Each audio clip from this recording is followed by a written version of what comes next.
Welcome back. Today we're going to build our first ability. Okay, I'm going to show you guys real quick here what this looks like finished. I have another project here that it's a test project. I try stuff out in advance. I'm going to show you what the spell that we're going to try to do today looks like. So I've got it bound to my E key, and I'm going to press it, and we throw something, and you can see then it plays an AoE where it hits, and then anybody who gets hit by it, you can see there's another effect that it plays along with them, kind of showing that they took damage. So you can see it play there. So that's what we're going to build. Okay, back to our project here. Loaded it back up. Haven't made any changes since the last video. You see it loaded this map rather than the new map that we've created. I want to fix that. So let's go into our project settings, maps and modes, and we're going to change it so that it loads our world. We want the persistent level. Okay, so now let's make sure that in the future it loads up to the right one. Our world. I'm going to grab all of the levels here and load them. Okay, and this is where we left off last time. And let's start building our ability. So we're going to call this light grenade. Okay, and we're going to go here, gameplay ability blueprint. Okay, you can actually create gameplay abilities built off other gameplay abilities, which is actually a really good method. You can build base gameplay ability templates with lots of variables that you can set up, things like what animation to play, what effects to play for damage, what effects to play for projectiles or other things, and then you can basically create many other abilities that point to those, and all you do is just pick different values for the variables. So when you're building gameplay abilities, think about building reusable patterns. In this case, this is the base ability, so we're going to choose gameplay ability as the base. And light grenade.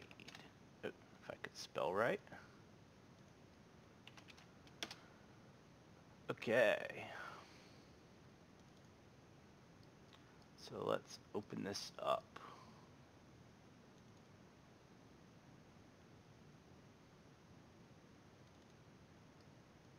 Here we go. Okay, first thing we want to do, this is almost always the first thing you do, get avatar actor info. We want to ask the question, who's activating this? We want to cast it to our third person character with abilities to get us a reference. We're going to need it.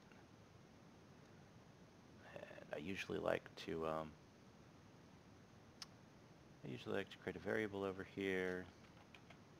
Name player character of type third person abilities object reference. And then we're going to drag this here and set. And it's a good idea to come off these cast faileds and do a print string. Cast to third person with abilities failed. It'll just let us know that something wasn't happening the way we want, and we always want to make sure that we end the ability. If it gets left running, bad things happen. Okay, want to commit the ability. Send a message back to the owning client telling it that it is accepted. We want play montage and wait. So play our animation montage. We have not built one yet, but I'm going to call it here cast anim. And we'll take those defaults. So we're going to play this cast animation that you saw there, kind of like swinging the arm. But we gotta have a bit of a wind up. So we gotta wait a little bit. And so what we're going to do here is we're going to come off this one and do a wait delay. Don't use this one, use the task. And I found out that 0.2 of a second looked pretty good. You can play around with this. And then when it finished, we're going to spawn an actor. And okay, and where we spawned that is we're going to want to come off here. And we want our mesh. And we want to get a socket location. And we want the left hand.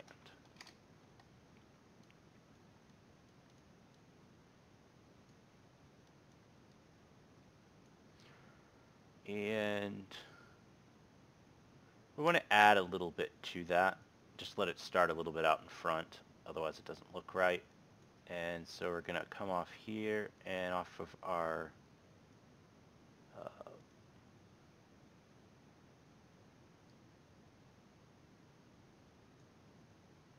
character here, get actor forward. Actor. Add this to this, and once we choose a class there, we'll plug that in as a starting location, and we'll also have to set the owner. Okay, we're going to come here, and we're going to wait for a gameplay event. Wait, gameplay event. This is going to be the event when it hits something. We are going to wait for another event, which is when it despawns. In case it never hits anything, we still need this to end. So I'm going to wait for a despawn event. And that one's going to be end ability. We're going to have to create some gameplay tags here for these two events.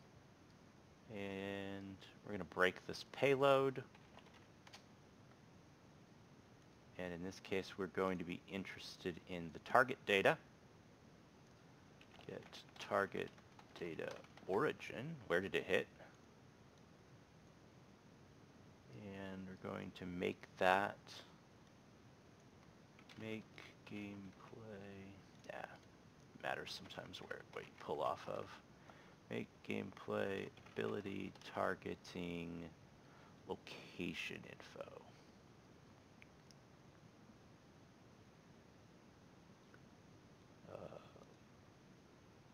Target data location info. You know what? I have to actually pull that. I got to pull that off this. So now we're going to use RPG wait target data. Any of the ones that start with RPG mean they're modified nodes that I modified. And we're going to choose the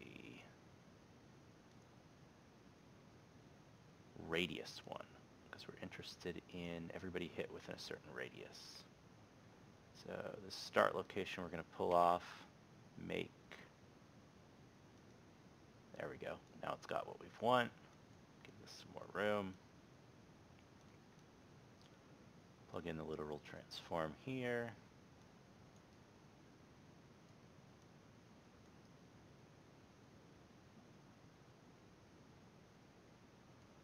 Okay, and we're going to get a list of actors that were hit by the AoE. If this is canceled out, we'll end the ability.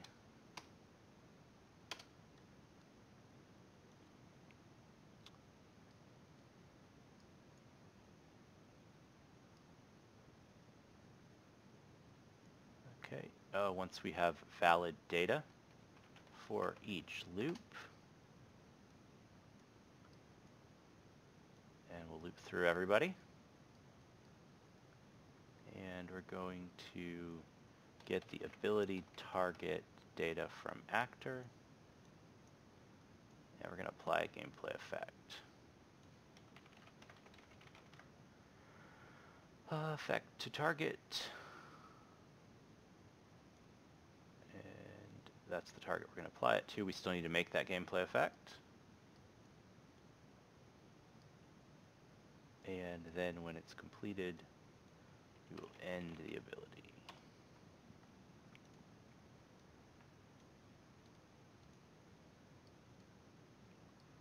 Okay, so we've got a few things we got to do. We've got to create some tags, and we need to set up what actor we want to spawn here.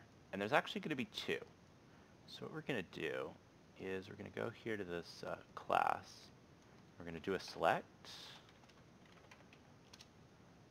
because we have some options, and we want to actually option off of a bool. And what we're looking for is current activation info. This tells us information about, is this being activated on the server, on a client, on a proxy client. And we're going to say break. And we want to get this activation mode. And we want to ask, is it the authority? Let's see if that's going to, I think that'll change for us. Yeah, it's kind of nice. Smart enough to change. And so we want to go here, we want to create two classes here that we can use. And one's going to be called non-replicated projectile. And it's just going to be of type class.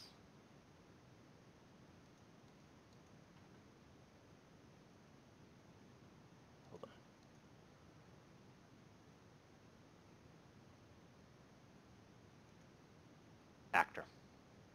Needs to be an actor class. Actor. And we don't want the object reference this time, we want the class, because we want the kind that we want to spawn, the class that we want to spawn. Replicated projectile. And the same thing. So a reference means that we have an instance of the class. A class just means we have the template to create the class. We haven't actually created anything yet, and that'll allow us to easily set these up here.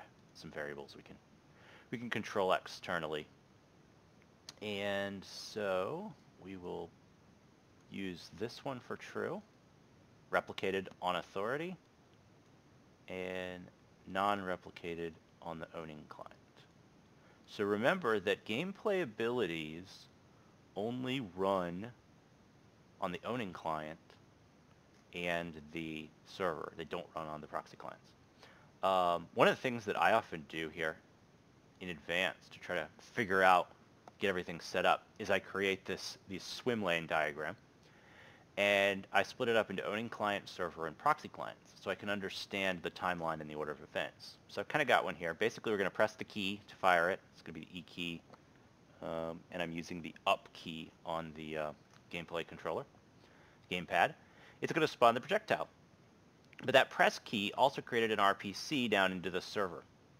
So at some point later, it's going to receive that key press, and it's also going to spawn a projectile. And this is the projectile it's going to spawn. So if it's in this owning client swim lane, it's going to use the non-replicated. If it's in this server one, it's going to use the replicated, and it'll never get the chance to run on the proxy client. We'll use actor replication for that instead.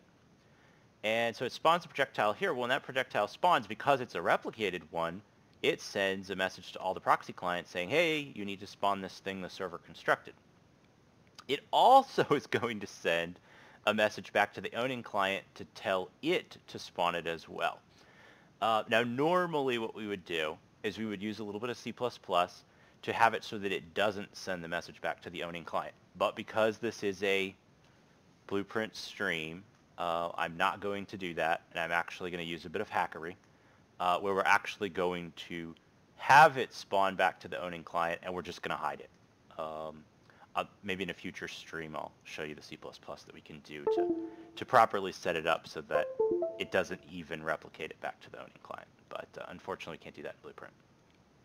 So then what will happen here is now that all the projectiles have been spawned, they're launching through the air, and at some point, usually the owning client's going to hit something first.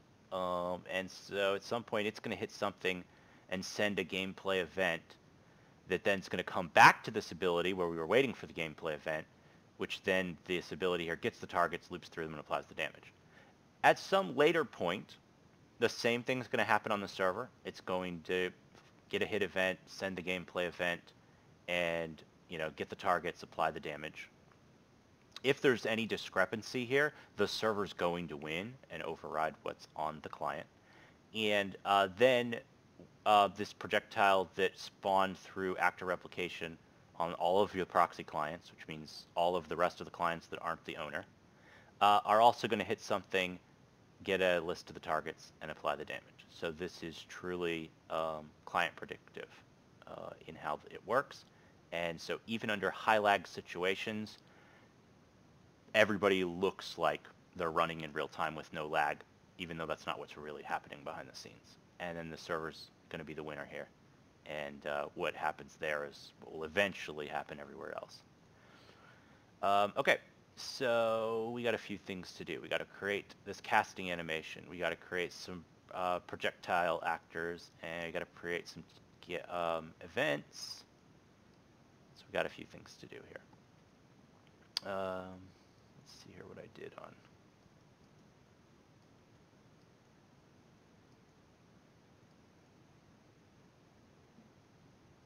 Yep, our spawn actor task. Great.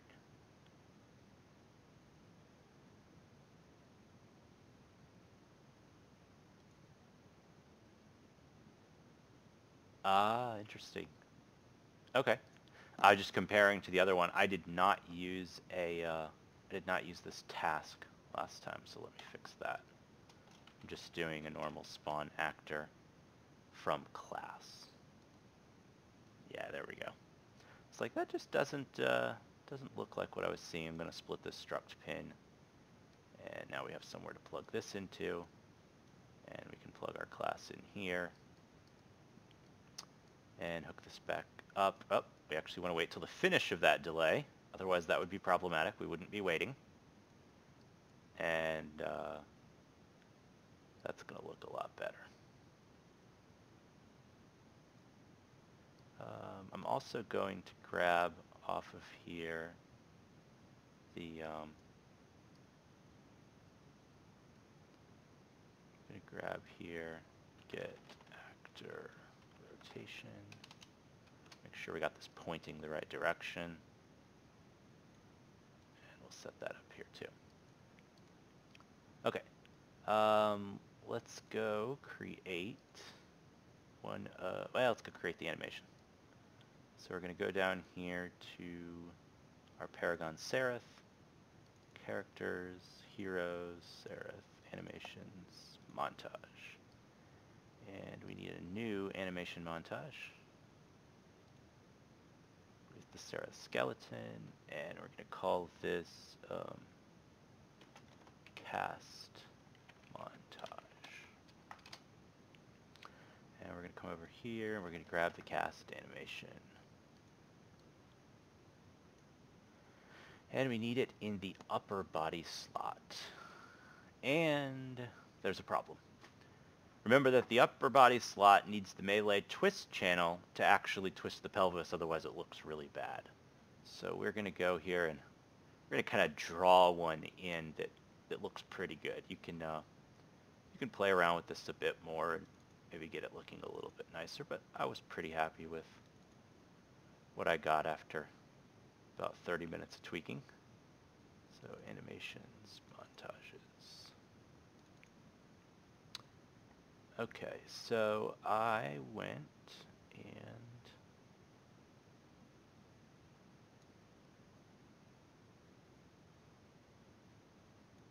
I have a curve. So let's go here to our curve section, very bottom. We're going to add curve, variable curve, melee twist. Open this up, and I'm going to create a few data points. So, first data point,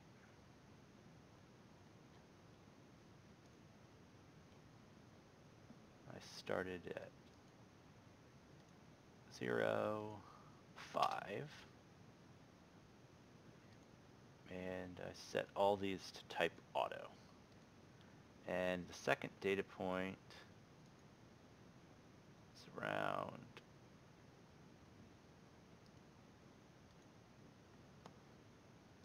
0.165 at 40. And then we're going to come all the way down to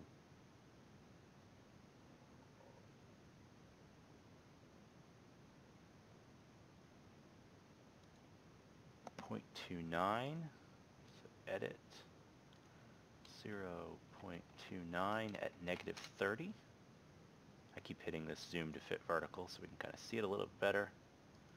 Gotta set these to auto as well. And then I've got one at 0.5. So I've got one at 0.5, also -30. And then, that's weird why I did that. There we go. And then I've got one back at 0.83. It makes it back to 0. So 0.83 and back to 0. And we'll make all these auto. And we'll flatten these off a little.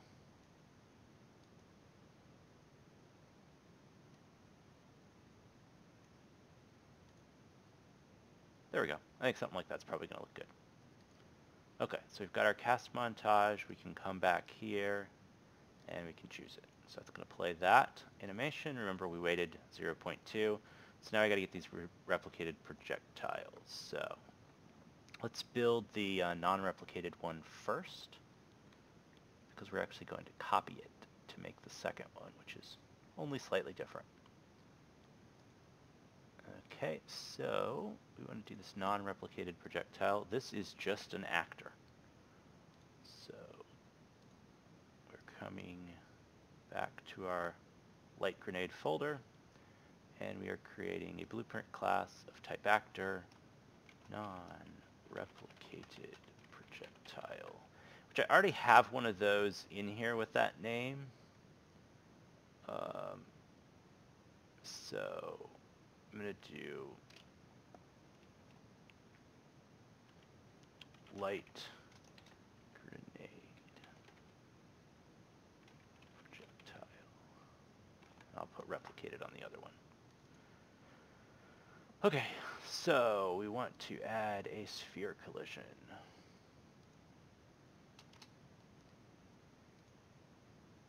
And we'll set this radius to 14, and we'll set the scale to 2 because we want what's below it to end up at 2. And we're going to put ourselves a particle system. And the particle system is this. It's actually something that was supposed to go on the end of a mace. So we'll come over here and type mace, and it's this chastised mace one. There we go. Kind of makes a cool projectile. Okay, and now we're going to come into the blueprint event graph, and there's nothing on the begin play in this one, but we got to come to this sphere, and what we have done is we have activated under collision generate hit events. No, the character cannot step on it. And we're going to have a custom. And so we want query only. World dynamic. We don't want it to block our visibility or our camera. That wouldn't make any sense. And we want to overlap enemies and weapons. Don't use those. And we'll set these to block. So those will make hit events. That should work.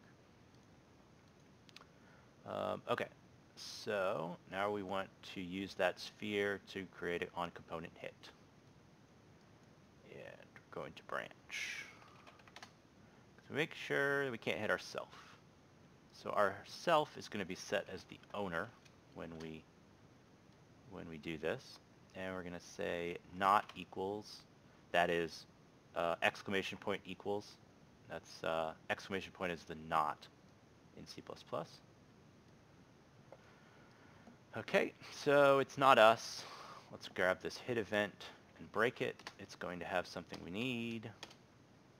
We need the location. And so we're going to use that location to make gameplay.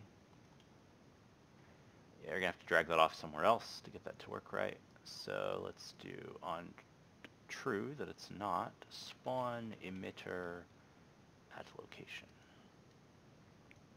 And this emitter we're going to spawn is this P fallen angel ascend to hit smoke 2. And we're going to spawn it at the hit location. Original scale's fine, auto destroy is fine. This is a one and done, so auto release is good on the pooling method. Okay, and then we're going to, we need to get our owner here. And we need to cast it to third person character with abilities. Because we are interested in send gameplay event active. This is how we can communicate back with the ability that's still sitting there waiting. When it hit that wait event, it's waiting, saying, hey, send me something. We're going to have to get this event tag, but we're going to make this payload. And in this payload, we have the ability to send our target of what we hit. That might be useful. And then we also want to send this target data. So we're going to do make ability target data handle. Okay. This one gets interesting.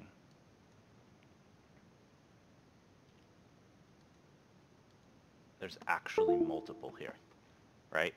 So it's kind of funny. But there's one here called location. Sometimes the auto suggest or auto complete on it is a bit dumb, especially with gameplay abilities, and so it's kind of difficult. And then off of this one, I think we can drag make gameplay ability target. Yeah, here we go. That's what we wanted. Because this one has the ability to send in this transform. So I'm going to split this, and I can take that location and plug it right in there. And send that for source and target.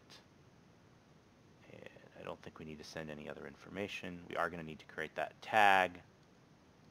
I'm waiting because there's also some gameplay Q tags we're going to have to create.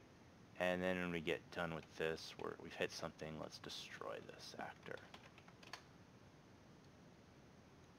Okay.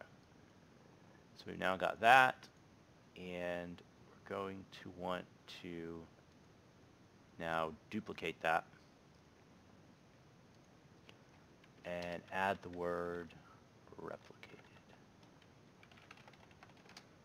Here's what's going to be different about the replicated one. We're gonna do a little hackery here. This is not it's not ideal, but because we said we'd stick with blueprints, this is what we're gonna do today. We're gonna do a switch has authority. So this one is running on the server and the proxy clients, but we don't want it to run on the owning client because we already have one. So we're gonna do set collision enabled for the sphere.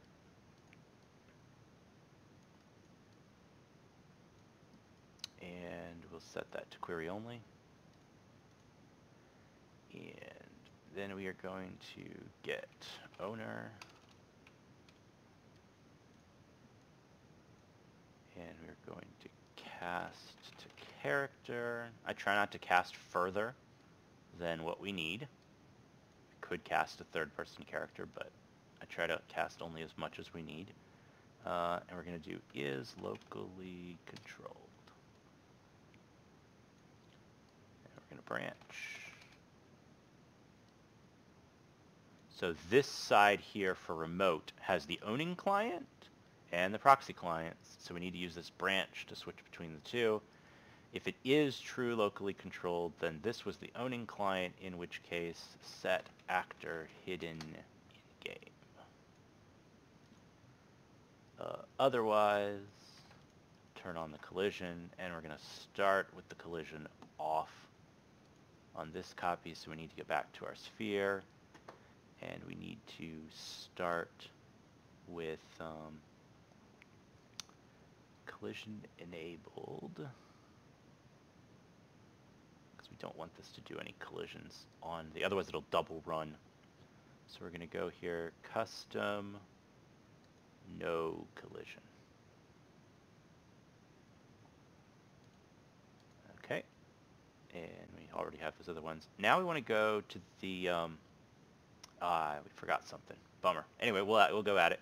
So we want to come here to this replicated projectile, and we want to go to this root.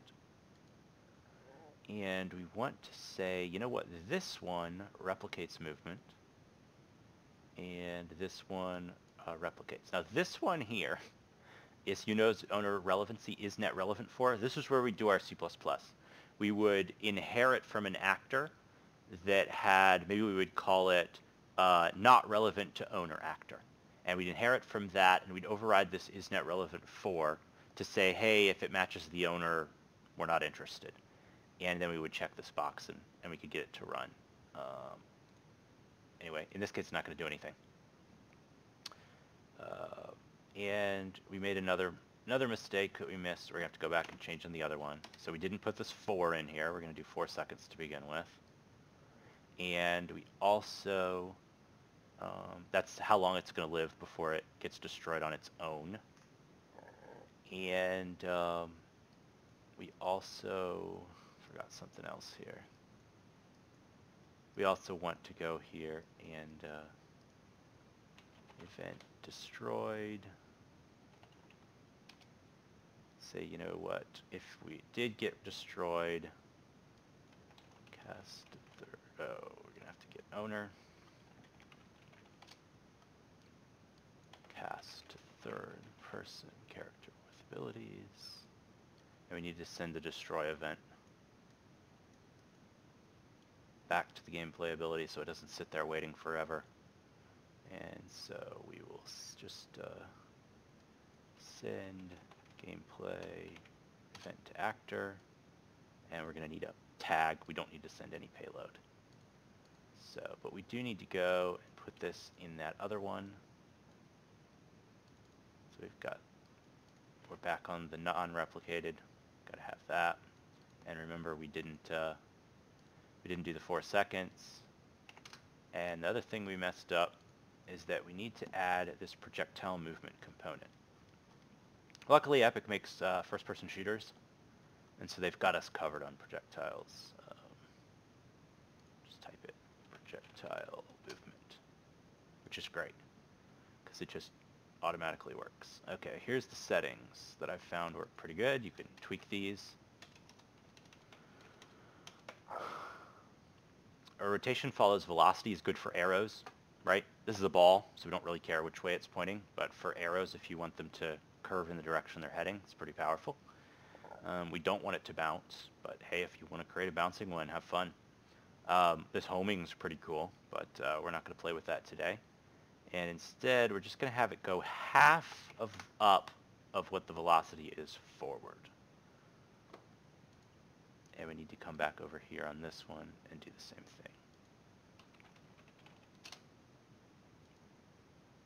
Now, it's going to be interesting here is if it works the first time. It's probably not going to. Even though I'm copying one that's working, it probably won't. In fact, I usually take it as a bad sign if things work the first time, because it probably means we messed up somewhere. So we will probably have some debugging we get to do, because it's probably not going to work the first time. Okay, so we've got our projectiles, but we got to leave those open because we got to go tags. I think it's probably about time for us to go create some tags. Luckily, you don't have to restart anymore to pick up the tags. That was a nice change. So we need some gameplay tags here. So I went into our tags table, and I've got, we need some gameplay events. Okay, so let's add gameplay event dot, these are hierarchical, and we'll do light grenade hit. And we can put a comment in there that tells us what it does, but I'm going to skip that today. Fit. Try not to have super long videos. Light grenade.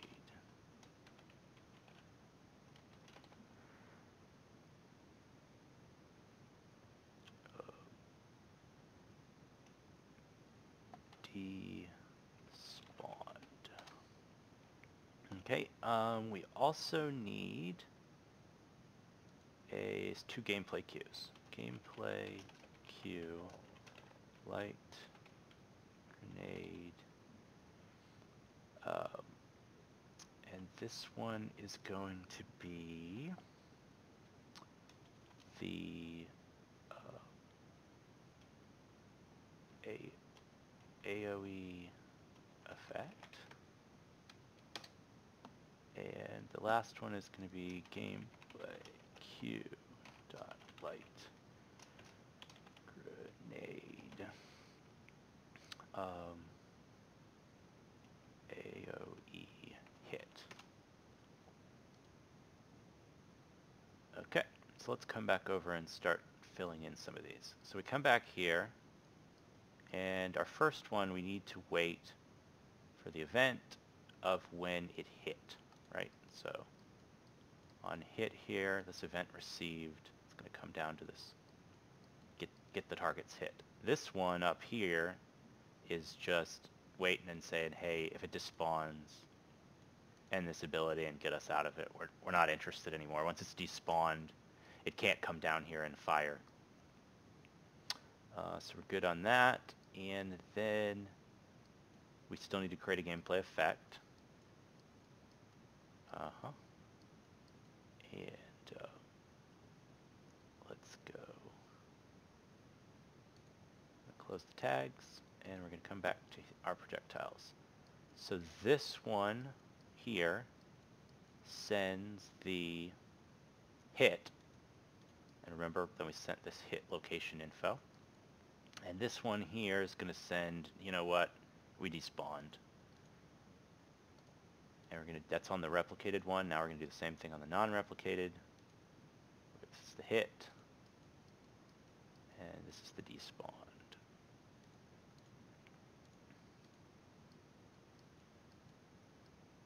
Okay, and let's see here.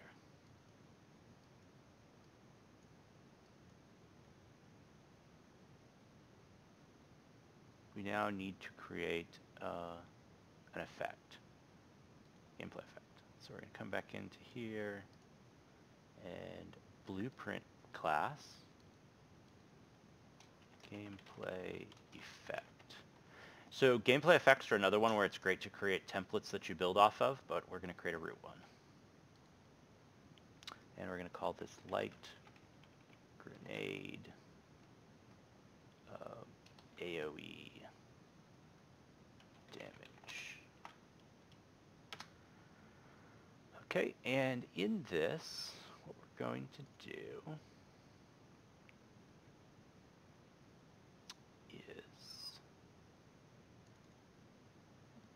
we're just going to do something simple here for damage for now. This blueprint doesn't matter here. It actually shouldn't be opening that, but sometimes it screws up and does. It's going to be instant, and we're just going to do some simple damage. Later we'll come back and look at ways that we can make this more complicated, scale it off things. But right now we're just going to stay simple. We'll be using the iterative approach where we keep coming back and making modifications and adding more, but right now I just think I'm going to do 8 damage. And come down here, and this is where we need to play a gameplay cue. So we're going to hit plus, but we don't have a gameplay cue yet. so we need to create one.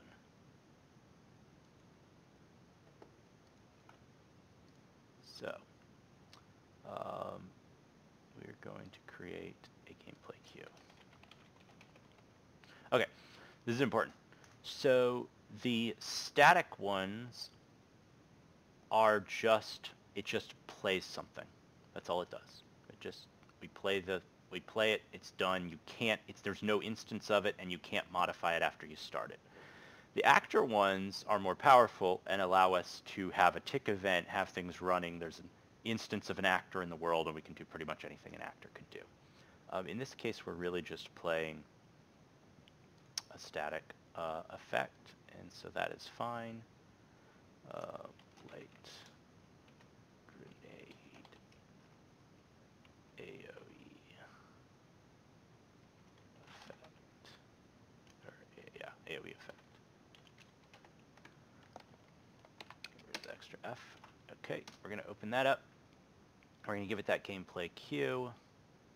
Light grenade AOE effect.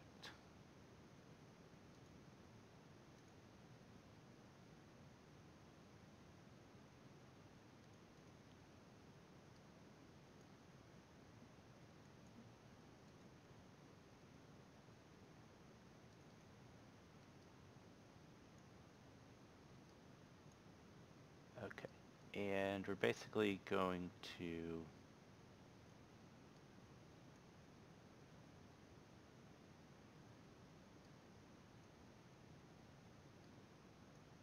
come down here, and I'm just taking a look at what we got here. Okay.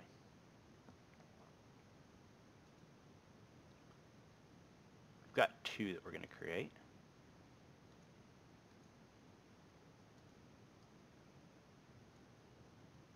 And I think I may have named this one wrong. Yeah.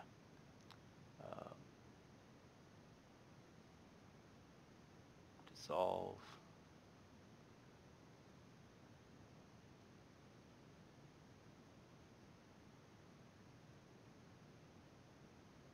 Let's see.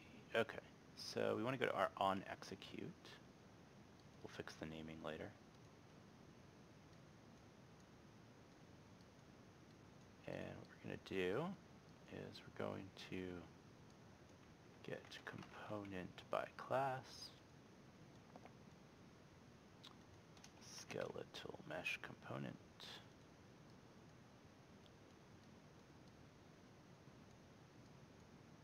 and spawn emitter attached.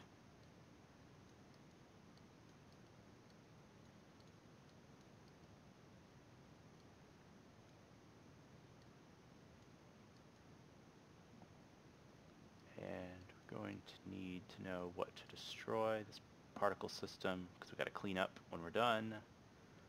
So particle system to destroy, if I could spell it right.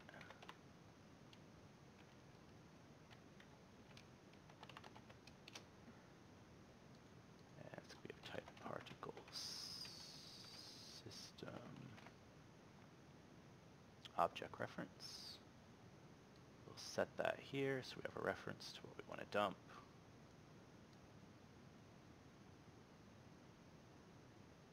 It's a component. I always get that one wrong. Particle system component object reference. Set.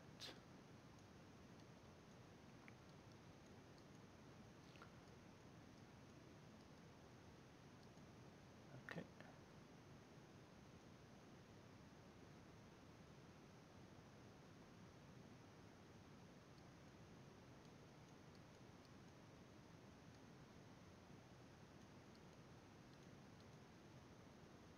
Now I've got to connect these here.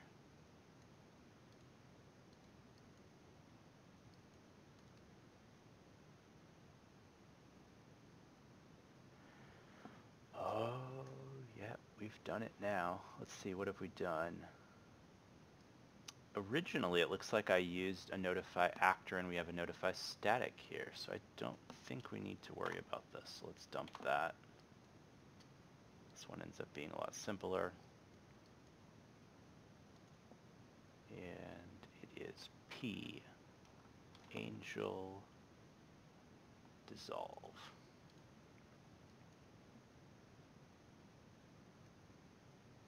And it's auto release.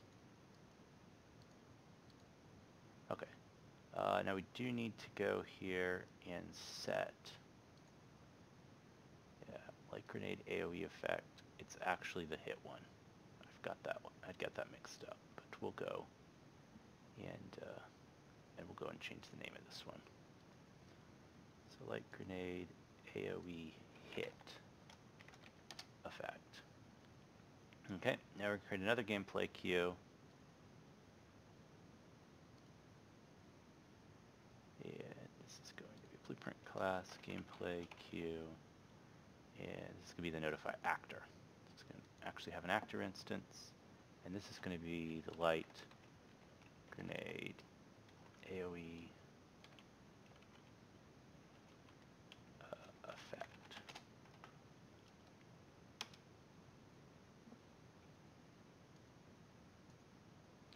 Okay, auto destroy on remove, auto destroy delay, and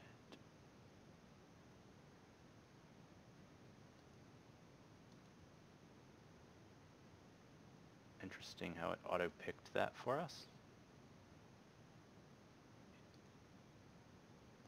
Maybe if the queue matches the name exactly, it automatically picks the queue tab.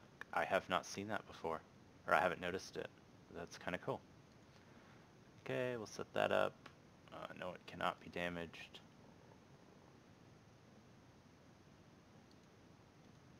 Okay, and we're going to the event graph. Okay, so in this event graph,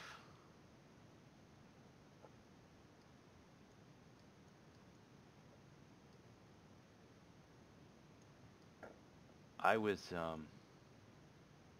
doing something more complicated.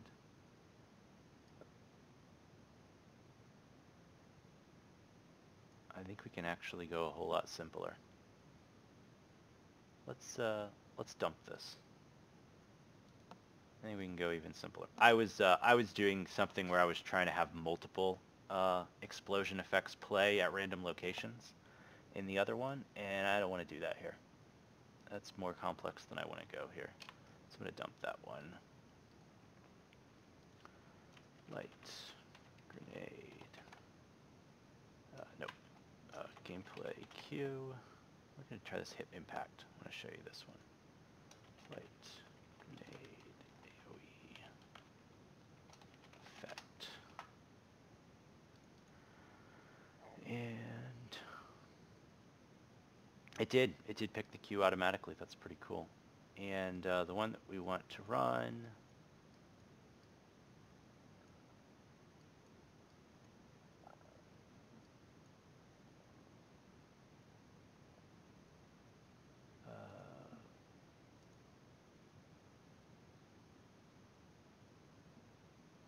attack queue, projectile attack queue.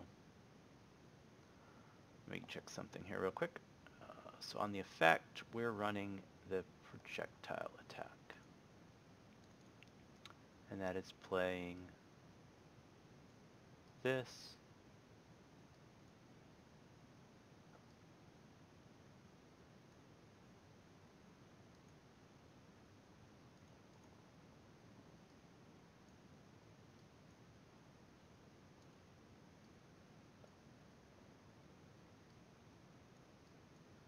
I don't really see how that's possible. It's showing it playing an effect that's not the effect that we're running.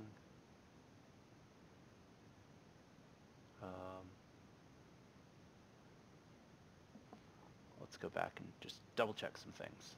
Okay, so we've got it doing that. It finds the ones that it wants to, and it runs this gameplay effect class, and we're going to set that to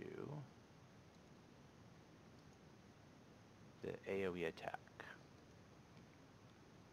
And light grenade, AoE damage. Okay, and then that one is going to run the projectile attack, which is just the one that runs the individual one that plays the angel dissolve. So that's going to be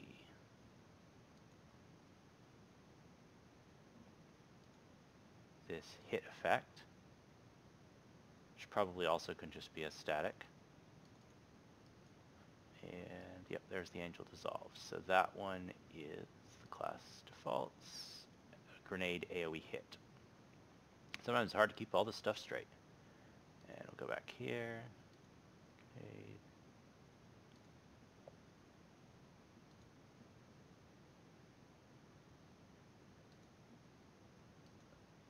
AoE damage. And okay, we're going to set gameplay queue AoE hit. And so that will automatically play that. And let's see where we're at. Let's see what's happening. So what we're going to do is we're going to come down here to our third person BP. I'm going to we're going to clean up a few things here. I'm going to go and turn off all these 1 through 0 abilities so they don't get in our way. We're not using them right now. These were set up in the OWS test to begin with.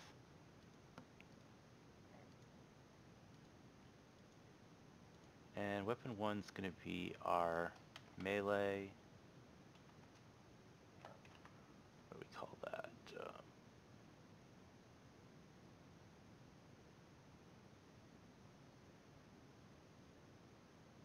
I guess attack with weapon collision. Yeah, that's fine. And then weapon 2 is going to be the new one we just created, which is our light grenade. And then what we're going to do is we're going to come over to our input graph. We've got the one here that was doing the swinging, right? This attack with weapon collision. But we're now going to do get weapon 1. So that's going to control this. We'll make some room here. So we're going to have another one. But this one's going to be the weapon 2.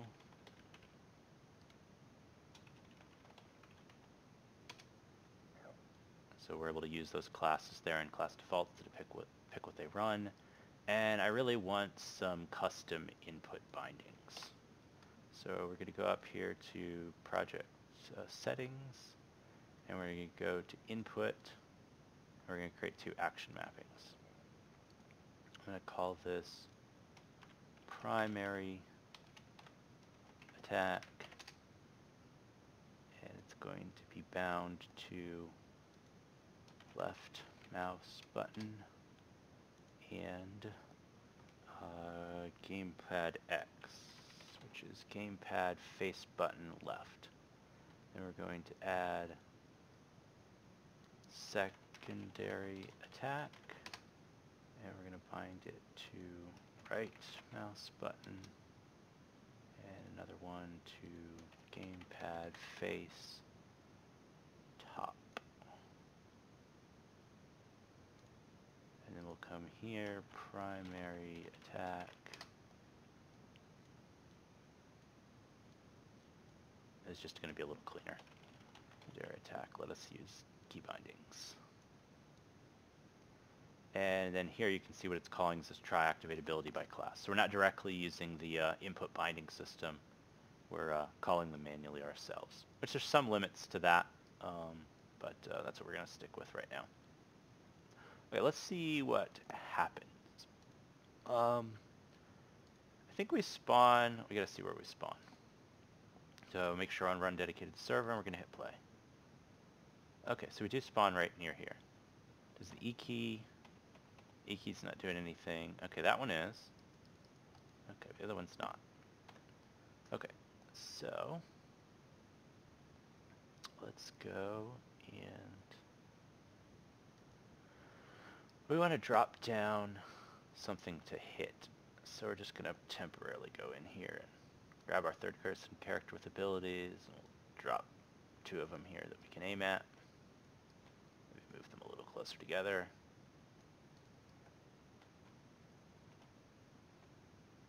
And they'll float in the air because they don't have anything.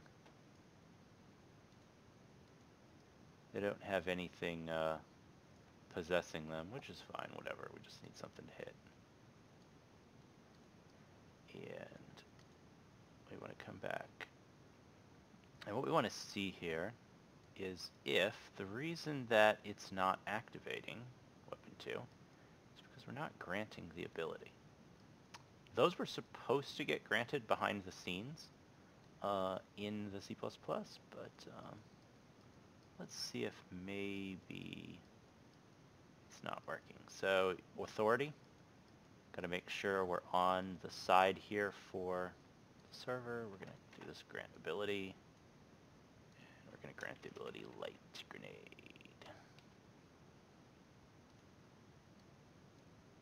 See if maybe, just maybe, that's why it's not activating.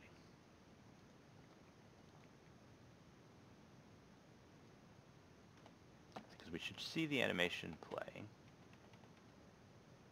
Oh, I did it to left mouse button, not E. Forgot about that. That's not the reason. So let's take a look here. I don't think we need that. I'm pretty sure that weapon 2 and weapon 1 are auto-granted in the C++. They were in the other project. I did not have to explicitly grant them. So let's go to our light grenade here. See if maybe we just missed hooking something up. Check our class defaults.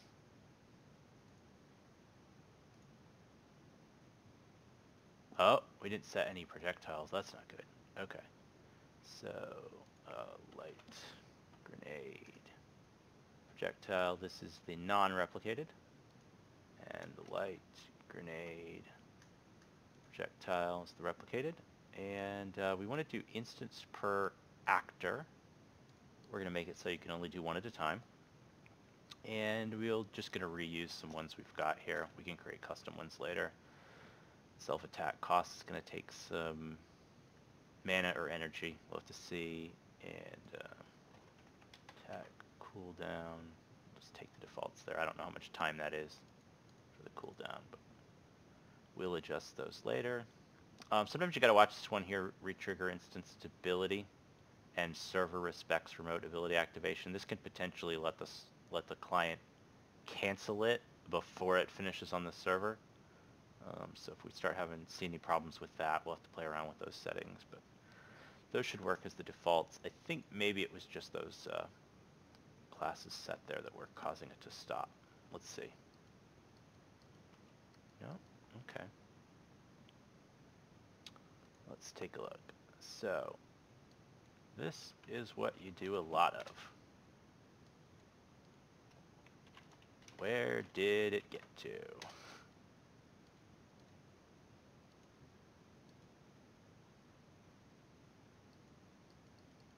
Nothing. Okay, so it's not even getting there. So let's go back to our third-person character with abilities and go to our input graph. Let's see what we've got here. So we've got our secondary attack.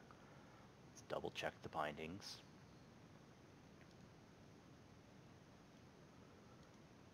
Make sure I didn't make any mistakes. Secondary attack. Right mouse button or gamepad. I don't want that to be right mouse button. I want it to be an E key.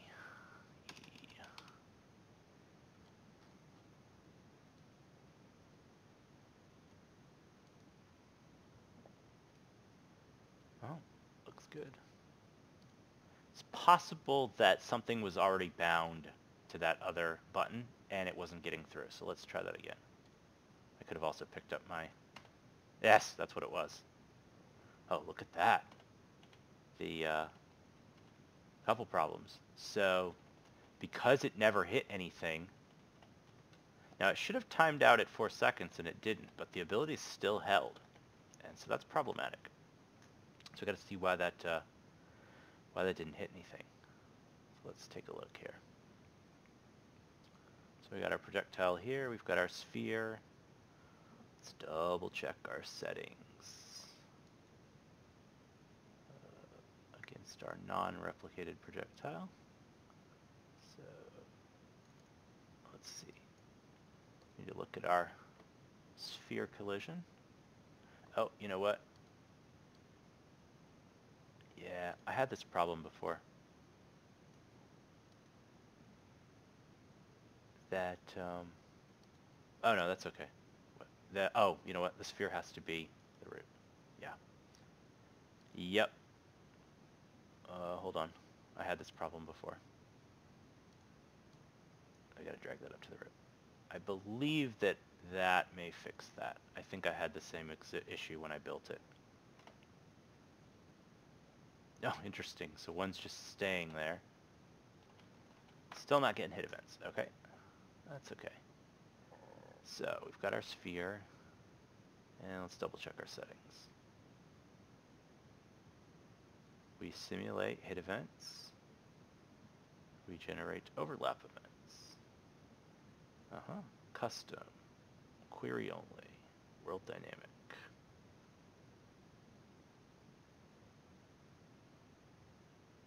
And it looks like that matches. And we have a hit event here. Apparently is not being... Oh! Look what we did.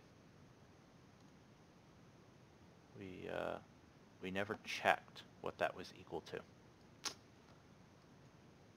We were supposed to check that it wasn't equal to the other actor. So we gotta fix that one and fix this one. Gotta watch those wires.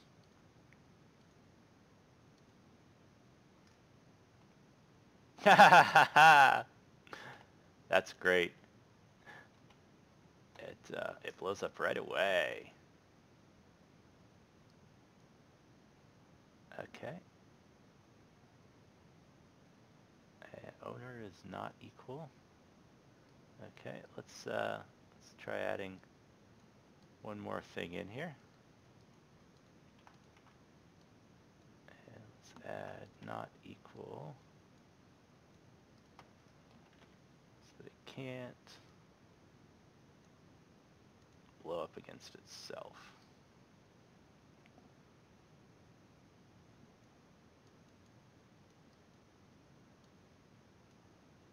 Potentially we could fix this by playing around with the collision channels as well. Let's try that. And come over here, do the same thing here. I didn't actually think this was needed, so I removed it, but there might have been a reason it was there. It's been a while since I built this, so. Just gonna make sure that it's not self. See if that makes a difference. Troubleshooting and debugging is the #1 thing you do in programming. So you gotta get used to it. Still having some fun there. Okay. Let's double check a few things. So that probably wasn't it. And so now the problem probably has something to do with the firing of the projectile. So let's go here, look at our light grenade.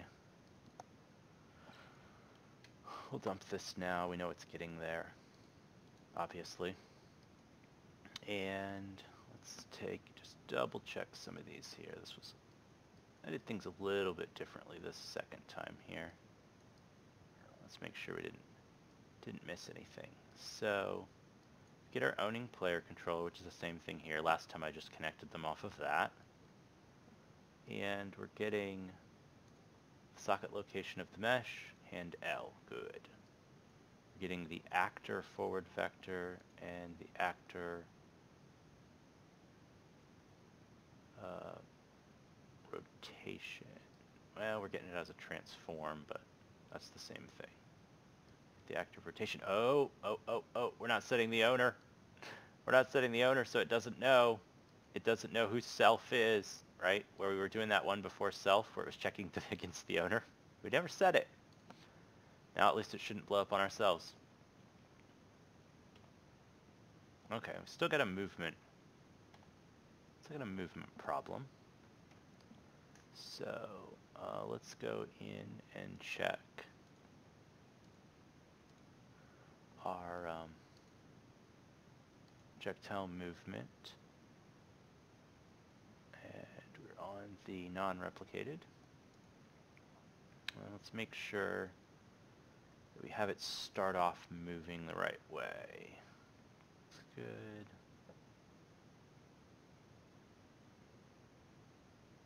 Auto activate. Yep, auto activate is the default. Check the class defaults. Oh, only relevant to owner. That's right. 4 seconds here.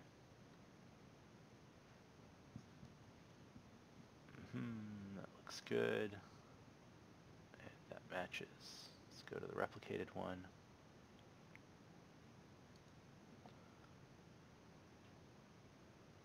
Replicated projectile. Did we set up the projectile movement? We did.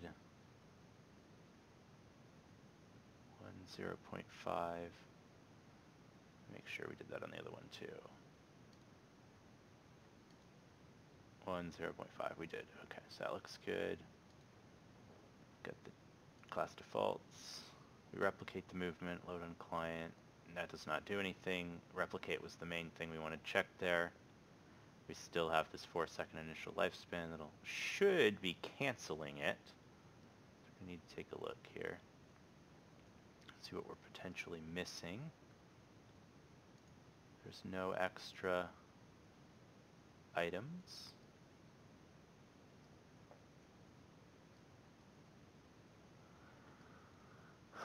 We are sending the despawn event. Let's make sure. Sending the despawn event. Yep, that looks good.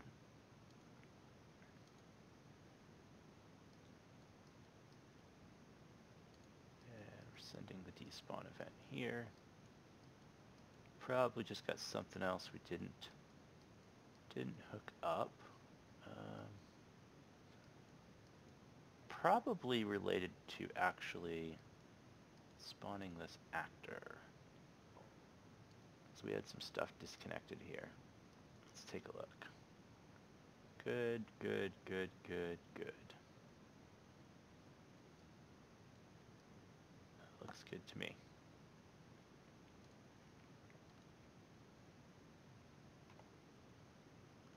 We're not getting any movement, which is interesting.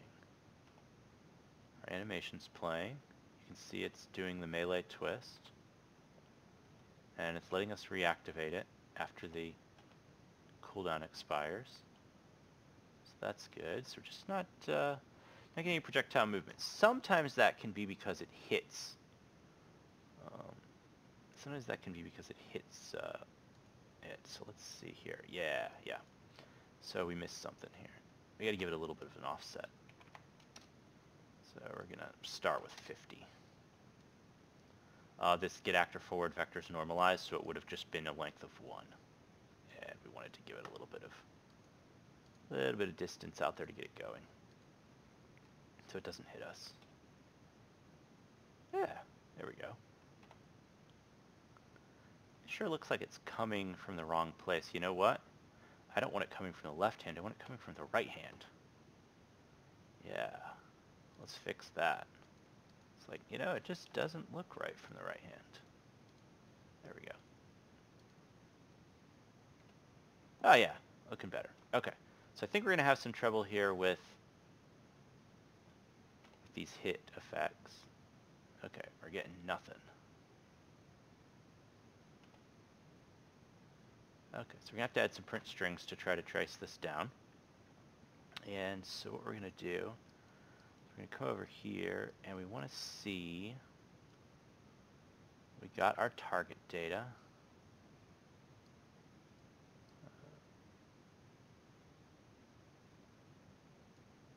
The hit event. Let's double check this. Yep, the projectile hit. That looks good. Spawned our actors. So this is telling us where it hit on the ground, and we're pulling out this target data, and we're pulling out this hit location. That's all we're interested at that point, which is then going to do a radius check for us. Look at this. We never set the radius. I want to make this a variable. AOE radius float. And we'll drag that into here. And give this a name. Get hit actors. And start with this radius. Let's try 300. It's like 3 meters. And let's see what happens now.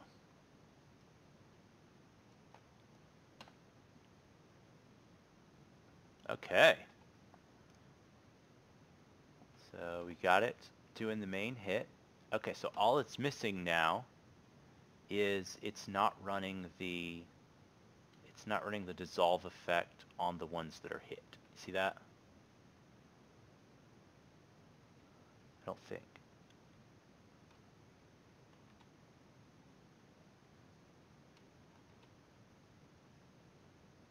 Or it's either running them at their feet. So that could be it. Let's take a look at that. So let's go here, and we're interested in this hit effect here. This one does not seem to be doing what we want. You know what? We need to make sure that it's up 100, which will put it about the waist. And let's see if that makes a difference.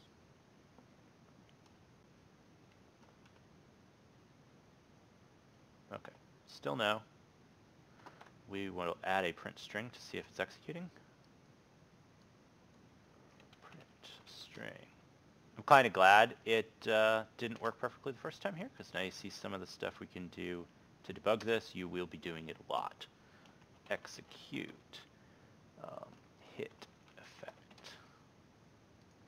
And we'll see if it even gets there. I don't think it does. I think we I don't think we got that far.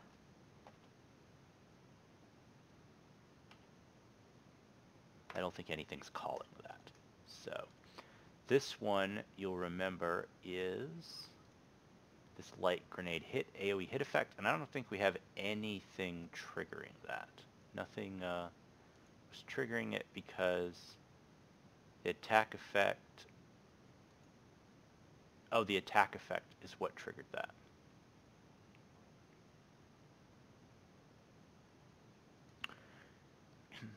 Got it. And we did attached. So here we're doing a static, and on our main one we are doing an actor. That could potentially be the issue, but it should still execute for us. So let's take a look at the damage effect. Doing damage, we're coming down here, and we're firing off this light grenade AoE hit. This can allow us to do different cues depending on how much damage is done. We could pick damage and have a minimum and maximum level, but we're just going to say here, no, it's always the same. We're always kicking off that AoE hit. So I think probably what we're going to need to do is probably going to need to build this as an actual... let's try something. Let's see what happens when we... see if we can get it to crash here. We're going to reparent this to gameplay queue hit impact. And which means we'll completely dump this on execute. Go to our class defaults, and it's angel dissolve. I think the problem there is it's not going to give us an offset. So even if it did work, it's going to play it at their feet. I'm just interested if it's executing at all.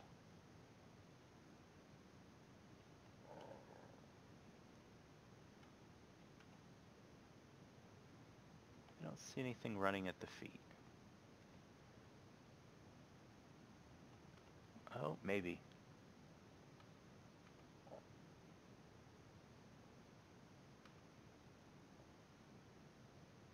Hard to tell.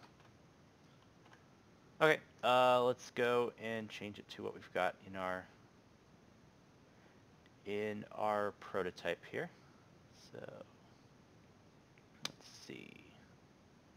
Go back to light grenade. And we're going to reparent this hit effect again. Gameplay Q.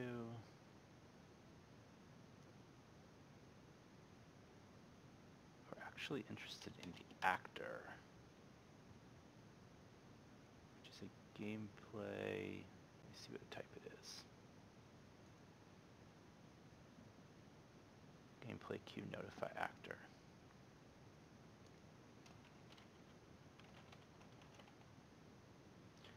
Interesting, not giving it that one. It knows something's wrong with it. I'm just going to dump this.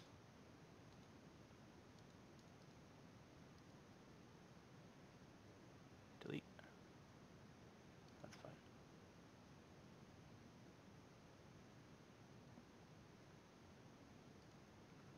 Okay. Gameplay Q notify actor. Light grenade AoE hit effect. Hit Q. I've been naming.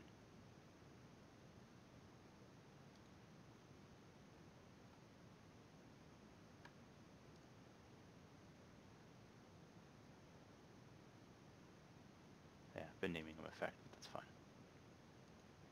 And it did not pick this one automatically. Hit, because we named it slightly different. And, okay, here we go. So, attached to owner is override. Cannot be damaged.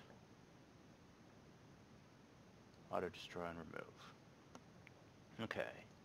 Event graph and effect. Yeah, that's a custom. Okay, so when I override on execute, and in that we want to get component by class. Not that one.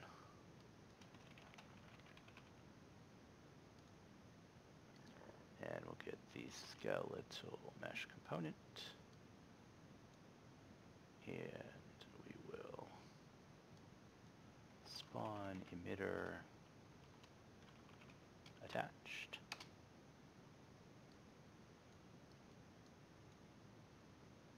This will get us the attached component. We want to go up 100. We could have also picked a bone on the skeletal mesh. That could have potentially worked well too. Auto release, and this is the angel dissolve.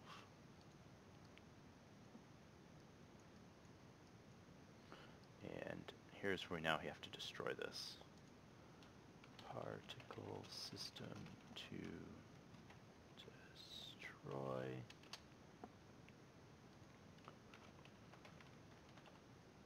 Now remember, it was the component.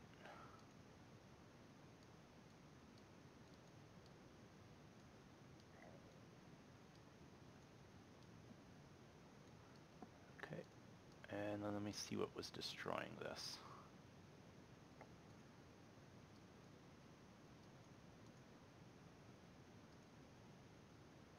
Let's see.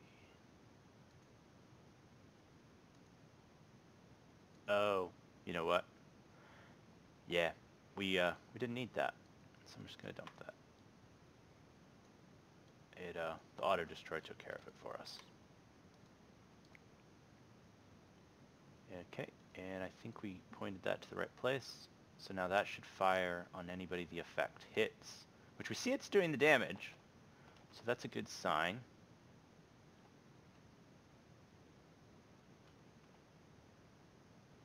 Interesting.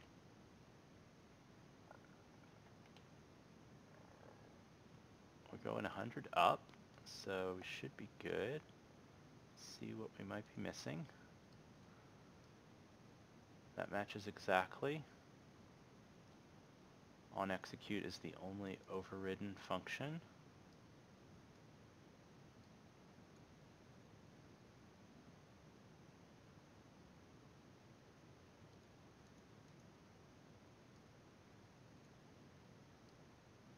We're doing that.